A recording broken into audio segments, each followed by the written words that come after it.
안녕하십니까. 자, 두 번째 주제입니다. 자, 법인세법은 순자산 증가액에 대해서 과세한다. 자, 말이 좀 어렵습니다.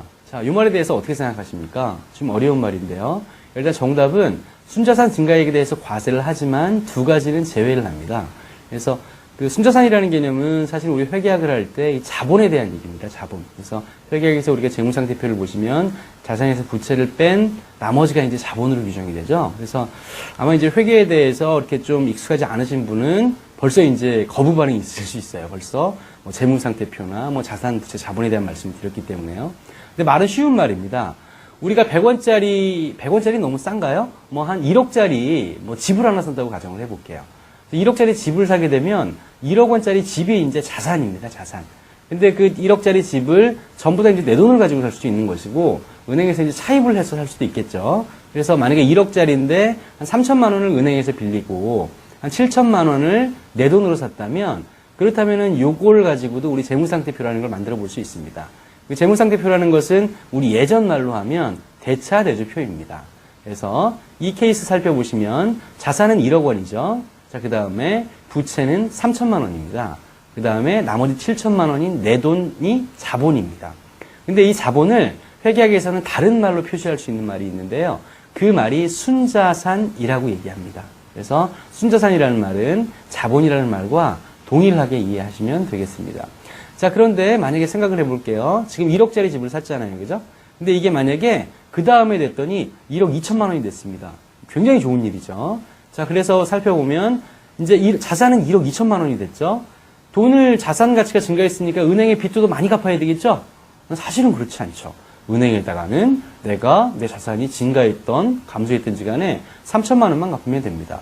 자, 그렇다면은 1억 2천만 원의 자산에서 3천만 원의 부채를 차감하면 나머지가 9천만 원이 나오죠? 그러면은 애시당초에는 7천만 원이었는데 자본이 9천만 원으로 증가를 했기 때문에 그 나머지 2천만 원을 우리는 이익이라고 얘기를 하죠. 그죠? 그래서 일반 사람들은 자산 증가액, 뭐 그렇게 얘기를 합니다. 근데 이것을 회계상으로 봤을 때는 이익이라고 얘기를 합니다. 그래서 법인세법에서는 이러한 7천만 원의 순자산이 9천만 원으로 됐기 때문에 순자산 증가액은 2천만 원으로 해석해 볼 수가 있습니다. 그래서 이런 2천만 원이 법인세법상 수익이라 이런 얘기입니다. 그래서 법인세법상으로는 수익이라는 말을 입금이라고 표시하거든요. 그래서 법인세법상으로는 2천만 원이 입금으로 계산되는 것입니다. 그래서 이러한 2천만 원은 법인세법상 당연히 세금을 내셔야죠. 그죠? 자, 그러나 이렇게 자본이 증가하는 케이스가 일반적으로 이제 순자산 증가액이면 모두 이제 과세를 하는데 법인세법에서는 두 가지에 대해서는 과세하지 않는 것이 있습니다. 자, 첫 번째는 종잣돈이죠. 최초에 1억 원짜리 건물을 사기 위해서 7천만 원의 내 돈을 투자했죠.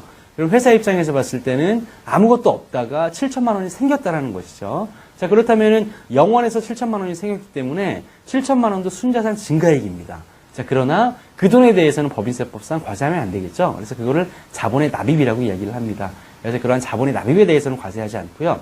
그 다음에 세법상의 여러 가지 이유 때문에 수익으로 보지 않는 것이 있습니다. 그런 것들을 입금 불산입이라고 정리를 하는데요. 자, 그래서 다시 한번 정리해보면 법인세법은 순자산 증가액에 따라서 과세를 하지만 두 가지를 제외하고 있습니다. 그래서 이 말은 정확하게 말하면 틀렸다라고 얘기를 해야 될 것이고요.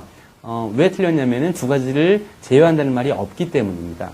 자, 이렇게 해서 법인세법이 어떤 것을 수익으로 보고 있느냐, 이런 것에 정리를 해봤습니다. 자, 이것을 조문을 보면서 다시 한번 살펴보도록 하겠습니다. 자, 법인세법 15조에 보시면 입금의 범위라고 나오네요. 자, 동그라미 1번. 자, 이걸 일항이라고 읽습니다. 법정에서는요. 자, 입금은 자본 또는 출자의 납입 및 이 법에서 규정하는 것을 제외하고 라고 되어 있네요. 그죠? 그래서 자본이나 출자의 납입이라는 것 자체가 이제 우리 최초에 7천만 원 증가했던 것 있죠? 그거에 대한 얘기고, 그 다음에 이 법이라는 건 법인세법에서 규정하는 여러 가지 항목들이 나옵니다. 이걸 입금불산입이라고 얘기를 하는데요. 이 두 가지를 제외한 나머지는 모두 수익으로 한다라고 되어 있습니다. 자, 그 다음에 법인세법 시행령에 보시면 제11조 수익의 범위가 나와 있는데요. 여러 가지 얘기들이 쭉 나와 있습니다. 그래서 제15조 1항에서 규정한 수익은 법 및 이 영역에서 달리하는 것을 제외하고는 다음 각호에 규정한 것으로 한다라고 되어 있습니다. 그래서 1호 보시면 한국표준산업분류에 따른 수입 금액 나와 있고요. 3번 보니까 자산의 임대료도 있죠. 평가 차익도 나오고요. 무상으로 받은 자산의 가액. 자산을 무상으로 받아도 순자산은 증가하죠. 자, 이런 여러 가지 얘기들이 있습니다.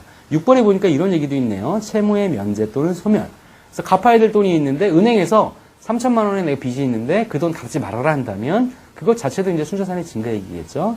자, 그래서 이러한 것들을 제외한 나머지가 법인세법상 수익이 되겠습니다. 다시 한번 말씀드리면 법인세법은 수익을 입금으로 정리하고 있습니다. 자, 이렇게 해서 두 번째 주제도 살펴보았습니다.